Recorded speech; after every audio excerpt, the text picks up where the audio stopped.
2018లో వెళ్ళారు. ఆయన హయాంలో టీటీడీలో అప్పుడున్న వాళ్లే సర్టిఫికేట్ ఇచ్చారు.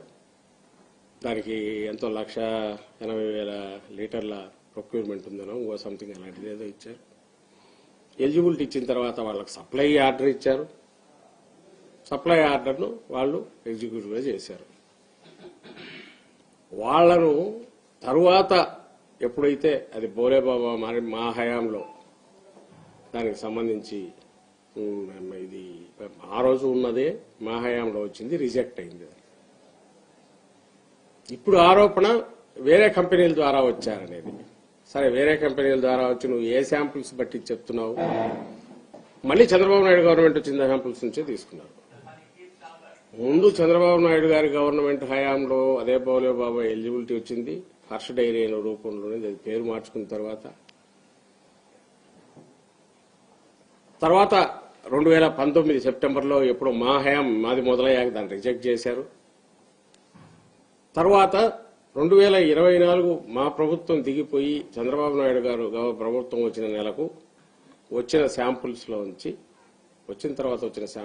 నుంచి ఈరోజు టెస్ట్ చేసి అవి కూడా బోలేబాబా నుంచి రాలే, ఏఆర్ డైరీ అనే దాని నుంచి వచ్చిందని చూసి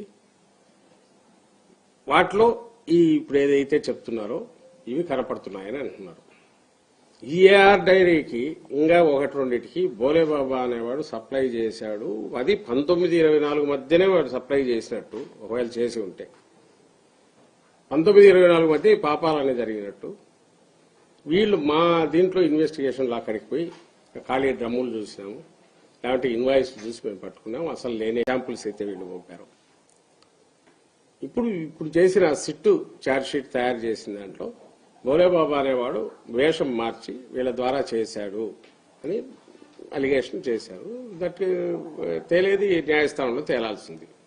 పాయింట్ ఈజ్ ఎక్కడ గానీ ఇక్కడ ప్రభుత్వం గానీ, ప్రభుత్వం తరపున ఉన్న వాళ్ళు గానీ, టీటీడీ బోర్డు గానీ, టీటీడీ బోర్డు సభ్యులు గానీ, టీటీడీ బోర్డు చైర్మన్ గానీ వీళ్ళందరూ దీంట్లో ఎక్కడ ఉన్నారనేది అయితే ఎక్కడ దాంట్లో లేదు. అలాంటి ఆరోపణ గానీ, ప్రస్తావన గానీ, వాళ్ళ దగ్గరికి వచ్చి వాళ్ళు ఇగ్నోర్ చేశారు లేదా చేయాలని వాళ్ళు ప్రస్తావించాలనే ఆధారాలు, వాటికి సంబంధించిన ఆధారాలు ఏమీ లేవు.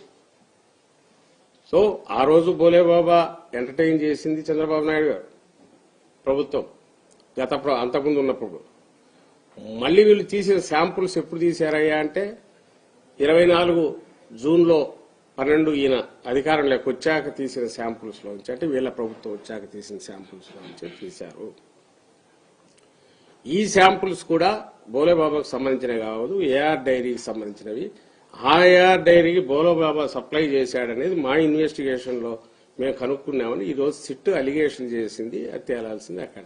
ఇంక ఎక్కడ 19-24 సుబ్బారెడ్డి గారు ఉన్నప్పుడు లేదా జగన్మోహన్ రెడ్డి గారు అధికారంలోకి వచ్చిన తర్వాత మొత్తం టీటీడీ దీంట్లోనూ ఏ రకంగా తప్పు జరిగిందని తెలుస్తుంది లేదు.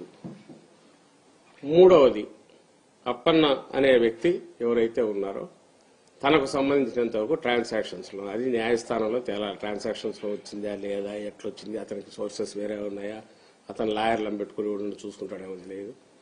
అతను విపిఆర్, ఆయన పిఏగా ఉన్నాడని, విపిఆర్ గారి భార్య, ఆమె పర్చేజ్ కమిటీలో ఆమె మెంబరు. ఇవన్నీ ఎక్కడ ఎందుకు ప్రస్తావనకు రావట్లా? సిట్ దాంట్లో కానీ ఇంకో దాంట్లో కానీ అది కూడా రావాలిగా. నిజంగా వీళ్లకు వన్ సైడెడ్ పోవట్లేదు, నిష్పాక్షికంగా జరుగుతోంది అనుకుంటే అన్ని ప్రస్తావించవచ్చు. ఎస్వీపీఆర్ గారు పార్టీలో ఉన్నారనొచ్చు, ఆయన భార్య గారు ఆమె అప్పట్లో టీటీడీ సుబ్బారెడ్డి పిఏని వీళ్ళు అనడం ద్వారా ఏమి చేయాలనుకుంటున్నారంటే మళ్లీ ఇంకా ఫర్దర్ ఇంకో నీచమైన రాజకీయం లేక ఎక్కడికి తీసుకెళ్లాలనుకుంటున్నారు అనేది అర్థమవుతుంది. పోనీ నిజంగా సుబ్బారెడ్డి గారు ఏదైనా తప్పు చేసింటే ఇది కామన్ సెన్స్ పిల్లలైనా ఇవ్వడం చెప్తాడు. పోయిపోయి సుప్రీంకోర్టు దగ్గరికి ఆయన ఎందుకు పోతాడు నేరుగా? అయ్యా, అన్యాయమైన ఆరోపణ చేశారు, మీరే దీన్ని చేసేసి న్యాయం చేయండి, ఈ అన్యాయాన్ని సరిదిద్దండి, ఇక్కడ మహాపాపం జరుగుతోంది అన్నారు. పోనీ సుప్రీంకోర్టు ఏం కామెంట్ చేసింది? ఓ బాధ్యత కలిగిన స్థానంలో ఉన్న ముఖ్యమంత్రి అలాంటి బాధ్యతారహితమైన అంత ర్యాష్ కామెంట్స్, హేస్టీ కంక్లూజన్ కు ఎట్లొస్తారు అది కూడా ప్రశ్నించిందిగా.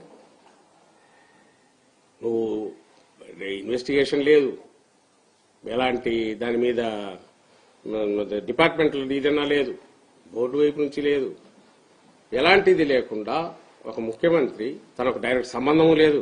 కొన్ని ఆయన ఏం పర్చేజ్ డిపార్ట్మెంట్ చూసేవాడు కాదు, టీటీడీ బోర్డు మెంబర్లకే సంబంధం లేదు, చైర్మన్ కు సంబంధం ఉండదు, ఈఓకు సంబంధం ఉండదు. దానికి సపరేట్ సిస్టమ్ ఏదో ఫామ్ చేసి ఇచ్చేసిన దాంట్లో ఒక ముఖ్యమంత్రి ఏ రకంగా ఈ కామెంట్ చేశాడు అని సుప్రీంకోర్టు క్వశ్చన్ చేసింది. సో ఇవన్నీ ఏం సూచిస్తున్నాయంటే చంద్రబాబు నాయుడు గారికి తెలిసిన ఏకైక విద్య ఆయన గాని, నేను గతంలో కూడా అన్నప్పుడు వాళ్ళు రియాక్ట్ అయ్యారు, ఇది ఒక ప్రత్యేకమైన తెగ, అది ఒక రాక్షస తెగ లాంటిది. అంటే ఒక సైకో, దీంతో ఎదుటివాడు కోలుకోకుండా అత్యంత అన్యాయమైన దారుణమైనది ఎంత దెబ్బ కొడితే ఆ షాక్ నుంచి వాడు కోలుకోలేంత కొట్టాలి, తిప్పి ఎందుకంటే ప్రచారం మన చేతిలో ఉంది కాబట్టి అదే కంటిన్యూ చేస్తే ఏమంటారు, ప్రాణం డైరెక్ట్ తీయకుండా తీసేయచ్చు, వేరే రకంగా చేయకుండా. ఇది ప్రాణం తీయడమే, వ్యక్తిత్వ హననం అంటాం కదా. అలాగే ప్రభుత్వ రెప్యుటేషన్ హననం కానీ, కోట్లాది మంది వ్యక్తిత్వాల హననాలు కూడా ఇప్పుడు నేను హిందువులు ఎవరైతే, హిందువులే కాదు ఎవరైనా వెంకటేశ్వర స్వామిని భక్తితో మొక్కే వాళ్ళు అందరూ ఉంటారు. భక్తి ఉండేవాడు ఎవడైనా ఏ దేవుడైనా మంచి చేయాలని ఉంటారు, భక్తితో మొక్కుంటారు. వాళ్ళందరూ కూడా అసలు ఆ ఊహ ఎట్లొచ్చింది అనేది ఇప్పుడు షాక్. అందరూ ఆ రోజు షాక్ తిన్నారు. నిజంగా ఎవడన్నా చేసింటే అంత ఘోరమైంది అనే దానికి షాక్ తిన్నారు. ఈ రోజు అంతకంటే ఇంకా ఘోరమైన షాక్, ఊహించలేని షాక్ ఏదంటే ఒక మనిషి అనేవాడు ఇంత అన్యాయమైన నీచమైన పాపిష్టి ఆరోపణ చేయగలడా, అందులోనూ ఒక ముఖ్యమంత్రి స్థాయిలో ఉన్నవాడు, సభ్య సమాజంలో ఉండాలనుకునేవాడు, ఉండాల్సిన అర్హత ఉన్నవాడు ఎవడైనా ఇలాంటి మాట అంటాడా అనే షాక్ ఐ థింక్ అప్పుడు లేకపోయినా ఇప్పుడైతే అందరికి వచ్చి ఉంటుంది అనుకుంటున్నాను. సిబిఐ ఇచ్చిన రిపోర్ట్లు జంతువులు కొవ్వు దాంట్లో కలలేదు అనేది మాత్రం తీసుకుంటున్నారు, అంటే అది మీకు పాజిటివ్. మిగతాది అంతా పామాలు ఇదంతా ఆయిల్ అన్ని కలిసాయి కదా, వేరే వేరే అన్ని అసలు నెయ్యి లేదు అని చెప్తున్నారు కదా సార్, మరి దాని మీద ఏమంటారు? మీకు నేను అందుకే మన ల్యాబొరేటరీ రిపోర్ట్ అన్నిటికంటే అవి నేను కూడా sterile, clean, I don't think political దాంట్లో ఇంటర్వెన్షన్ ఉంటుంది అనుకోను. ఏమిండేది అక్కడ ఏముంటే అదే రిఫ్లెక్ట్ అవుతుంది. ల్యాబొరేటరీ రిపోర్ట్లో ఎక్కడ కూడా ప్యూర్లీ పామోలిన్ కెమికల్స్ మాత్రమే కలిపినారని ఎక్కడా లేదు. మీకు తెలుసు, మనం తినేది అదే, నెయ్యో నూనె ఏదో తింటుంటాం. వీటిలో పామోలిన్ మాత్రమే వాడి నెయ్యి ఇది తీసుకురావడం కుదురుతుందా? పామోలిన్ కొంత కలిసిందా, ఇంకోటి ఉన్నాయా, అవన్నీ ఇన్వెస్టిగేషన్ తేలాల్సినవి తేలుతుంటాయి. ఏం జరిగినది దట్స్ డిఫరెంట్ ఇష్యూ. సిట్ ఏదైతే రాసినారో వాళ్ళన్న దాంట్లో రాసిన అవి పామోలిన్, పాము కెర్నల్, ఏదో కెర్నల్ ఆయిల్, వీటికి నెయ్యి వాసన వచ్చేవి కలిపినారనేది 2 రోజులైనా ఉండగలదా? ఆ లడ్డు చేస్తే ఆ స్మెల్ పూర్తి సేమ్ ఇంటాక్ట్ ఉండగలదా? సైంటిస్టులు అయితే ఎవరు అసాధ్యం అని అంటున్నారు. ఇంట్లో మనం వంట చేసే వాళ్ళని అడిగినా ఎవరిని అడిగినా చెప్తారు దానికి చేసి. బట్ అయినా రాశారు. బట్ నేనేమంటున్నా అంటే అది ఒక అలిగేషన్ మాత్రమే ఛార్జ్ షీట్లో ఉన్నవన్నీ వాస్తవాలు అయితే కోర్టులు ఎందుకు? మా ఛార్జ్ షీట్లన్నీ వాస్తవాలు అయితే పోలీసు వాళ్ళు వేసిన ఛార్జ్ షీటే ఫైనల్ అయిపోయి ఉరి తీయాలంటే ఉరి తీయచ్చు, శిక్ష వేయాలంటే శిక్ష వేయచ్చు. కాదు కదా, అక్కడికి పోయినాక దానికి ఏం ఆధారం అనేది వాళ్ళు చూపాలి. ఇటువైపు నుంచి తప్పు అనేది ఇటువైపు వాళ్ళు ప్రూవ్ చేసుకోవాలి. That's a different issue.